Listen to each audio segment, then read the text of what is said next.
அவன் கொஞ்ச நேரம் வெளியே போயிருக்கான் வந்துடுவான் அப்படிங்கிறத எப்படி ஆங்கிலத்தில் சொல்கிறது. இது சம்பந்தமான இந்த ஸ்போக்கன் இங்கிலீஷ் தொடர் தாங்க இது. இந்த தொடரை முழுமையாக பாருங்கள்.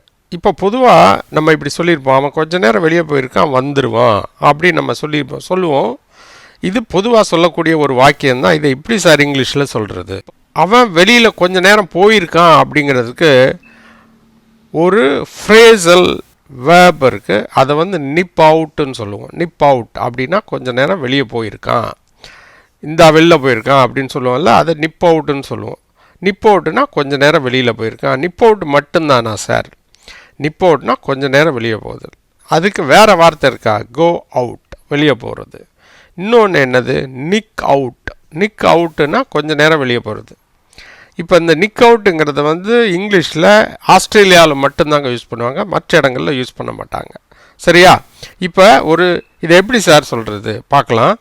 ராஜ் கொஞ்ச நேரம் வெளியே போயிருக்கான் வந்துடுவான். இதில் எது வினைச்சொல்? போய் இருக்கிறான். கொஞ்ச நேரம் வெளியே போயிருக்கான், அது எல்லாமே வினைச்சொல் தான். கொஞ்ச நேரம் வெளியே போயிருக்காங்கிறது வரைக்கும் வினைச்சொல் தான். வந்துருவாங்கிறது வினைச்சொல். அப்போ 2 வினைச்சொல் இருக்கிறதுனால இதில் 2 சென்டென்ஸ் இருக்குது. எப்படி சொல்லணும்? ராஜ் போய் இருக்கிறான், ஹேஸ். அந்த போய்ங்கிறது வினையச்சமாக இருக்கிறதுனால அந்த இருக்கிறான்ங்கிற வார்த்தை எப்பயுமே இப்போ என்ன தான் வரணும்? ஹேஸ் அல்லது ஹேவ் தான் வரணும்னு சொல்லியிருக்கேன். அப்போ என்ன வரும்? Raj has just nipped out and he will be back. வினையச்சம் போய் அப்படிங்கிறதுக்கு நிப்ட் அவுட், கொஞ்ச நேரம் வெளியே போய் அப்படிங்கிறதுக்கு நிப்ட் அவுட், இருக்கிறான்ங்கிறதுக்கு ஹேஸ். அதனால் Raj has nipped out and he will be back அப்படின்னு சொல்லுவோம். இதுதான், இப்படி தான் நம்ம சொல்லுவோம். அப்போ அல்லது he has just nipped out and he will be back. My son has just nipped out and he will be back அப்படின்னு சொல்லுவோம். இதுதான் பொதுவாக சொல்லக்கூடியதுங்க. சரியா? எப்படி சொல்லணும்னு புரிஞ்சிடுச்சா? இதுவே வேறு மாதிரி எப்படி சொல்லலாம்? Raj has just gone out for a moment and he will be back.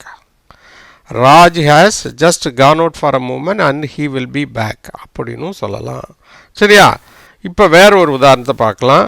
நீ கூப்பிடும் பொழுது நான் வெளியே போயிருந்தேன், கொஞ்சம் நேரம் வெளில போயிருந்தேன். இப்போ சொல்லுவோம்ல, நீ கூப்பிட்டேலப்பா, அப்போ நான் கொஞ்ச நேரம் வெளில போயிருந்தேன். அவன் ஃபோனில் கூப்பிட்றான், அந்த டயத்தில் அவன் வெளில போயிருந்தான். அவன் ஃபோனில் அவனை யாரும் எடுக்கிறதுக்கு ஆளில், உடனே அவன் வச்சுட்டான். அந்த இதை குறிப்பிடும் போது இப்படி சொல்லுவோம், நீ கூப்பிடும் பொழுது நான் வெளியே போயிருந்தேன். இதில் என்ன இருக்குது? போயிருந்தேன், வெளியே போயிருந்தேன் அப்படிங்கிறது. வெளியே போய்ங்கிறது என்னது? வினையச்சம். இருந்தேன்கிறது ஹேஸ் ஹேவ் போடணும் இல்லையா? எப்படி வருது பாருங்கள். I had just nipped out for a minute when you called. அல்லது I had just nipped out when you called ன்னு சொன்னால் தப்பு ஒன்றும் கிடையாது. ரைட்டா? I had just nipped out when you called. அல்லது I had just nipped out for a minute when you called. இதை வந்து கொஞ்சம் எமோஷனலாக எம்பசிஸ் பண்ணி சொல்லும் போது இப்படி சொல்லணும். ரைட்டா? இன்னும் வேற ஒரு உதாரணத்தையும் பார்த்துடலாம். பால் தீர்ந்து விட்டது, நான் பக்கத்து கடைக்கு போய் இந்தா வாங்கிட்டு வந்துடுறேன் அப்படின்னு சொல்லுவோம். இது கலவைக்கையில் அப்படி சொல்லுவோம். பால் தீர்ந்துருச்சுப்பா, அந்த உடனே போய் பக்கத்து கடையில் போய் வாங்கிட்டு வந்துடுறேன். இப்போ உங்கள் ஃப்ரெண்ட்ஸ் வந்திருக்காங்க, காஃபி போட சொல்கிறாங்க, இப்போ டீஸ் போட சொல்கிறாங்க, உங்கள் வீட்டில் பால் தீர்ந்து போச்சு. என்ன சொல்லுவீங்க? பால் தீர்ந்துருச்சாப்பா, அந்த உடனே போய் கடைக்கு போய் பக்கத்து கடைக்கு போய் ஓடி வந்துடுறேன் அப்படின்னு சொல்லுவோம்ல. இதே எப்படி சொல்கிறது? தீர்ந்து விட்டதுங்கிறதுக்கு என்ன? Ran out of. We ran out of milk. என்னது? we ran out of milk. I'll nip out to the nearby shop and pick some up.